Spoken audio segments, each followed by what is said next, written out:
Hey, welcome back to our daily Bible reading plan. Today is Sunday, June 20th, Father's Day.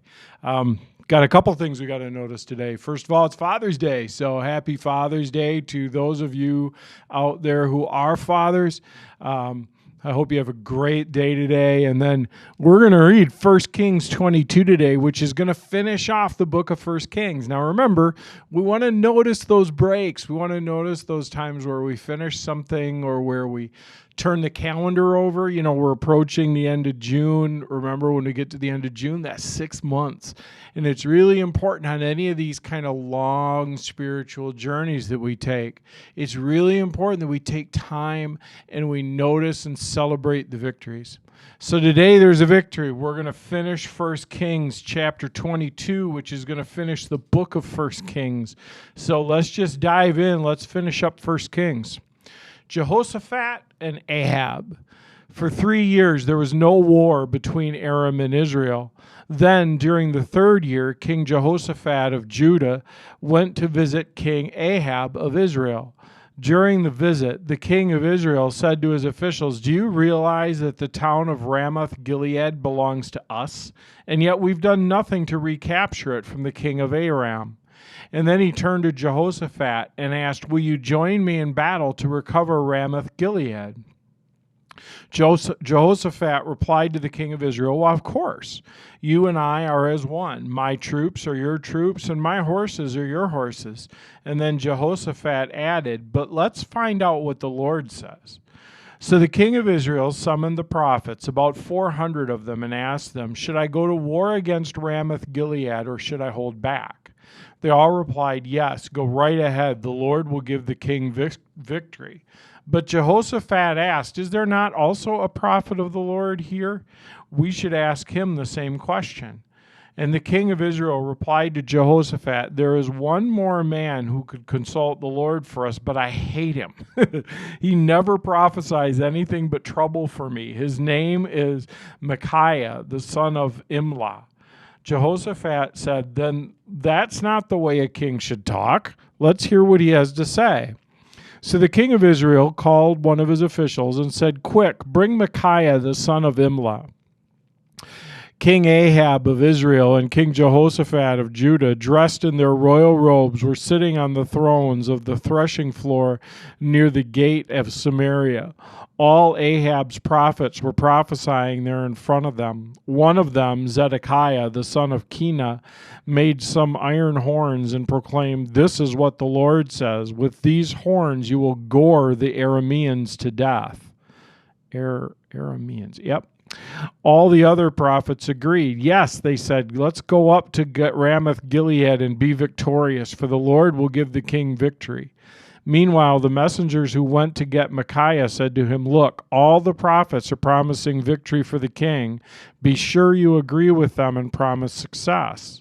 But Micaiah replied, "As surely as the Lord lives, I will only say what the Lord tells me to say." When Micaiah arrived before the king, Ahab asked him, "Micaiah, should we go to war against Ramoth-Gilead, or should we hold back?" Micaiah replied sarcastically, "Yeah, go up, be victorious, for the Lord will give the king victory."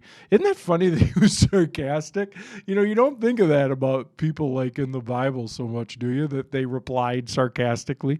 He replied sarcastically. But the king replied sharply, "How many times must I demand that you speak only the truth to me when you speak for the Lord?" So like Micaiah had done that before, right?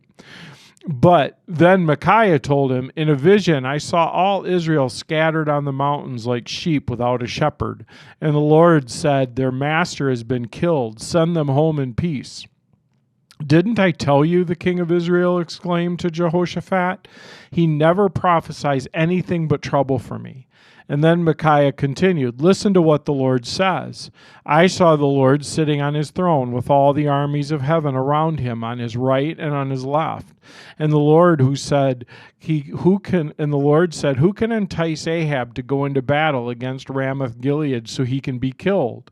There were many suggestions, and finally a spirit approached the Lord and said, "I can do it." "How will you do this?" the Lord asked. And the Spirit replied, "I will go out and inspire all of Ahab's prophets to speak lies." "You will succeed," said the Lord. "Go ahead and do it." So you see, the Lord has put a lying spirit in the mouths of all your prophets, for the Lord has pronounced your doom. And then Zedekiah, the son of Cana, walked up to Micaiah and slapped him across the face. "Since when did the Spirit of the Lord leave me to speak to you?" he demanded. And Micaiah replied, "You will find out soon enough when you're trying to hide in some secret room." "Arrest him," the king of Israel ordered. "Take him back to Ammon, the governor of the city, and call him to my son Joash. Give them this order from the king: Put this man in prison and feed him nothing but bread and water until I return safely from the battle." But Micaiah replied, "If you return safely, it'll mean that the Lord has not spoken through me." And then he added to those standing around him, "Everyone mark my words."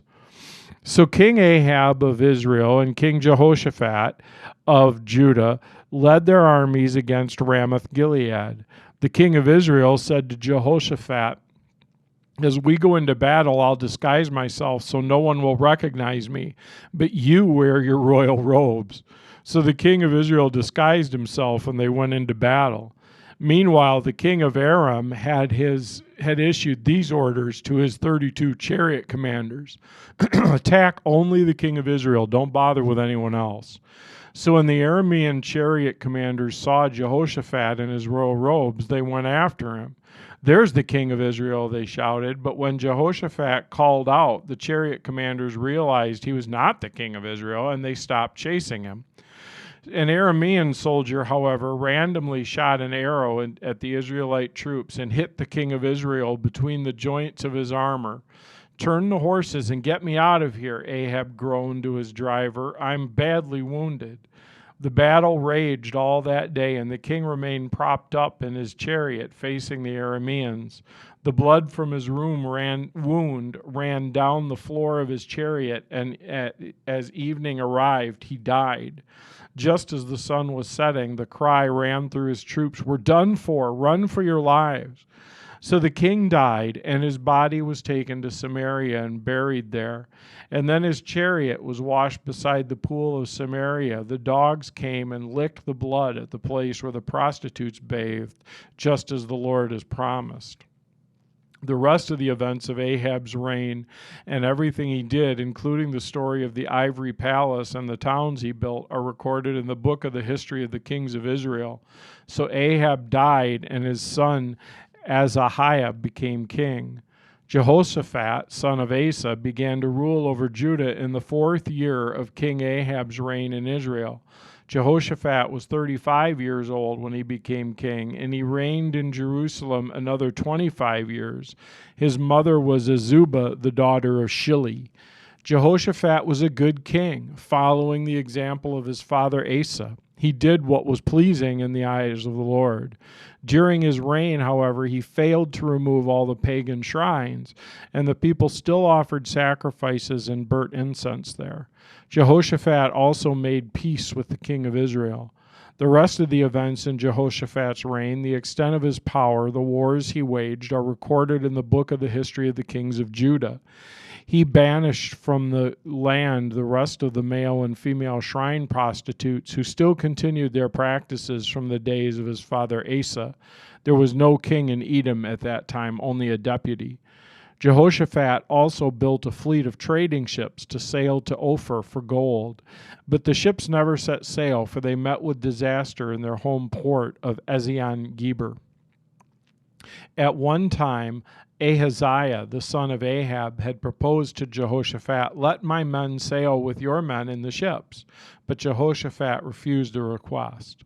When Jehoshaphat died, he was buried with his ancestors in the city of David, and then his son Jehoram became the next king. Ahaziah, the son of Ahab, began to rule over Israel in the 17th year of the king of Jehoshaphat's reign in Judah.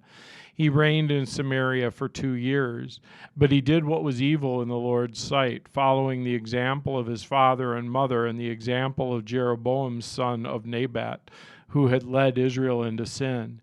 He served Baal and worshipped him, provoking the anger of the Lord, the God of Israel, just as his father had done.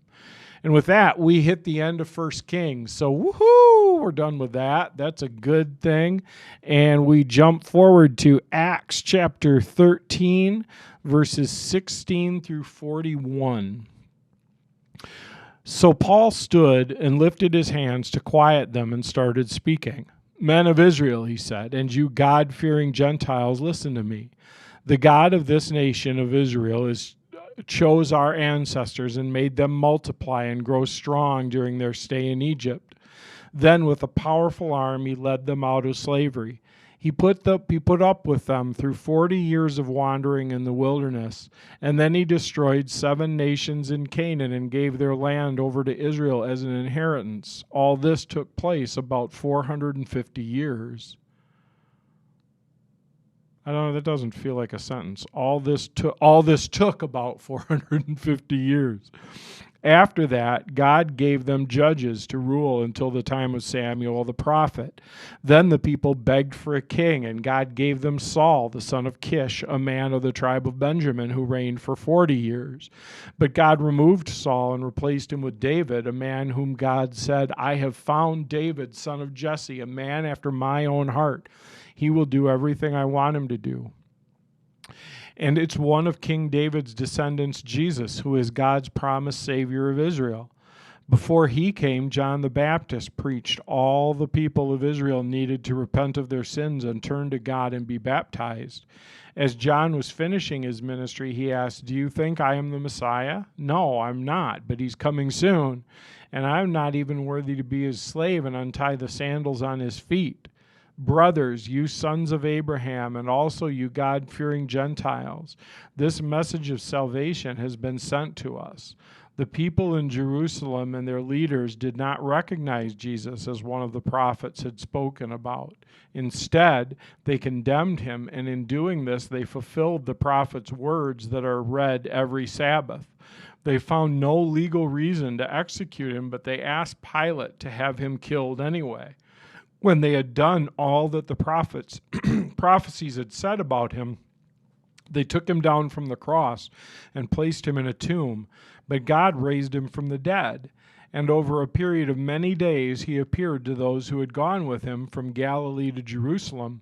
They are now witnesses to the people of Israel.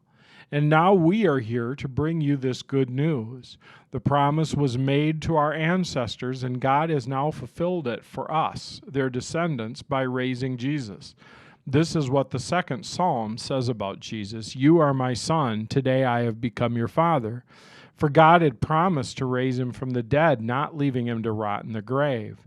He said, I will give you the sacred blessings I promised to David.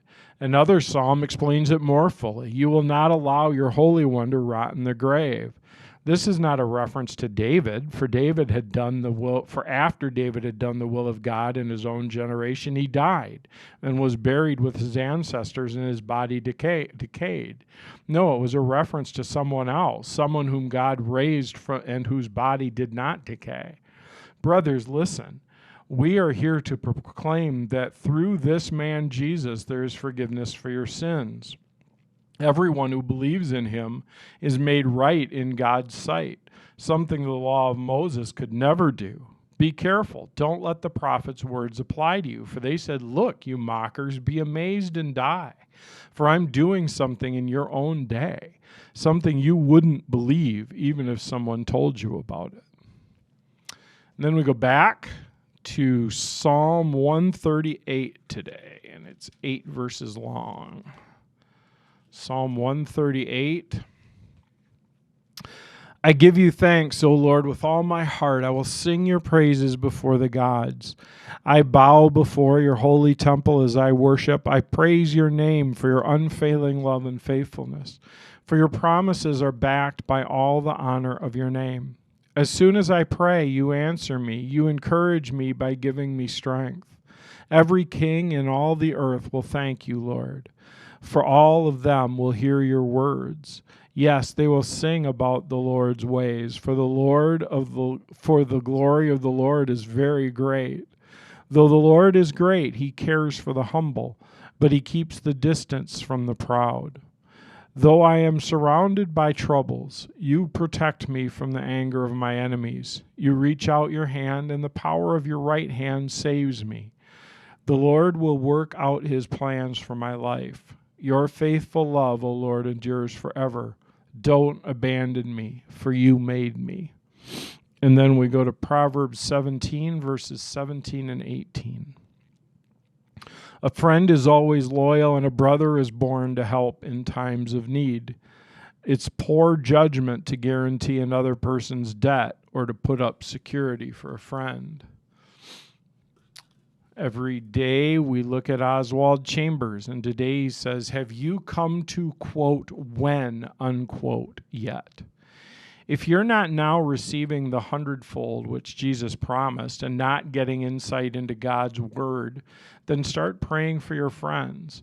Enter into the ministry of the inner life and pray for your friends now, and pray for those with whom you've come in contact. And it's Job 42:10, the Lord restored Job's losses when he prayed for his friends. You know, when we were reading through 1 Kings, it's just this thing. It's kind of like in Judges, you know, where there's judge after judge and there's king after king. And for every one of them, it says whether he did good or evil in the sight of the Lord. And that's kind of the key to the king's reign. Really doesn't matter what he accomplished or what he didn't accomplish. Doesn't matter how many ports he built or how many ships he built or how rich he was. Doesn't matter how many lands he conquered. The whole thing of the success of the king is whether he did good in the sight of God or he did evil in the sight of God, whether he followed God or he didn't follow God. And, you know, Jean, my wife, and I have been talking a lot about that lately because, you know, God doesn't care that we're quote unquote successful. He doesn't care about the measures that seem to matter so much to us. What he cares about is this person doing my will? Is this person following me? Does this person love me? Those are the measures God uses. And so as we go through today, you know, just zero back in on the reality that God doesn't look at the same measures that we do. He doesn't look at those things that are the typical measures of success. He looks at the person, the life, the family, and says, are they following after me?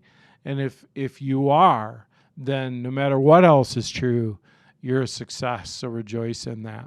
Let's pray. Jesus, thank you that you love us and that what you really want for us is just a relationship with us. You want us to follow you as best we can. You know it won't be perfect, but just to follow you as best we can. So, Lord, help us to do that and to know that as we do that, we're a success in your eyes, and that's all that really matters. In Jesus' name, amen. So I am going to cross off Father's Day, June 20th. Have a great day. Like I said, if you're a father, hope you have a wonderful day. If you're not a father, hope you have a wonderful day. I'll talk to you later. Bye.